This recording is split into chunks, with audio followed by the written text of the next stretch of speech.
Hello നമസ്കാരം, ഏവർക്കും പുതിയൊരിടിലേക്ക്. അങ്ങനെ കാത്തിരിപ്പിനൊടുവിൽ ഫുട്ടേജ് എന്ന ചിത്രം എന്നായിരിക്കും തിയേറ്ററുകളിൽ റിലീസ് ചെയ്യുക എന്ന് കൺഫേം ആക്കിയിട്ടുണ്ട്. ചിത്രത്തിൻ്റെ ഒഫീഷ്യൽ ട്രെയിലർ വരാൻ പോവുകയാണ്. ഈ ഒരു അപ്ഡേഷനാണ് ഇന്നൊരു വീഡിയോ ഭാഗത്ത്. വീഡിയോയിലേക്ക് വരുമ്പോൾ ജൂൺ ജൂലൈ മാസം OTT റിലീസ് ചെയ്ത ചിത്രങ്ങളും ഇനി അങ്ങോട്ട് ജൂലൈ മാസം ധാരാളം ചിത്രങ്ങൾ OTT റിലീസ് ചെയ്യാൻ പോവുകയാണ്. ചാനൽ പരിശോധിച്ചാൽ നിങ്ങൾക്ക് കാണാം. മഞ്ജു വാര്യർ, വിശാഖ് നായർ എന്നൊക്കെ പ്രധാന കഥാപാത്രങ്ങളായെത്തുന്ന ചിത്രമാണ് ഫുട്ടേജ്. ചിത്രത്തിൻ്റെ ഒഫീഷ്യൽ ഫസ്റ്റ് ലുക്ക് പോസ്റ്ററിനൊക്കെ മികച്ച അഭിപ്രായം തന്നെ സ്വന്തമാക്കാൻ വേണ്ടി സാധിച്ചിട്ടുണ്ടായിരുന്നു. അതുകൊണ്ട് തന്നെ എല്ലാ സിനിമാ പ്രേമികളും ഏറെ ആകാംക്ഷയോടെയാണ് ചിത്രത്തിൻ്റെ ഓരോ അപ്ഡേഷനും അറിയാൻ വേണ്ടി കാത്തിരിക്കുന്നത്. ഇപ്പോൾ ഇതാ ചിത്രം ഓഗസ്റ്റ് 2-ാം തീയതി തിയേറ്ററുകളിൽ എത്തുമെന്ന് കൺഫേം ആക്കിയിട്ടുണ്ട്. അതോടുകൂടി ചിത്രത്തിൻ്റെ ഒഫീഷ്യൽ ട്രെയിലർ ടീസർ ഉടൻ തന്നെ പുറത്തു വരുമെന്നാണ് അറിയാൻ വേണ്ടി സാധിച്ചിട്ടുള്ളത്.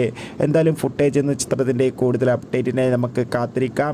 ജൂലൈ മാസം OTT റിലീസ് ചെയ്യുന്ന ചിത്രങ്ങളുടെ വീഡിയോ കാണുക.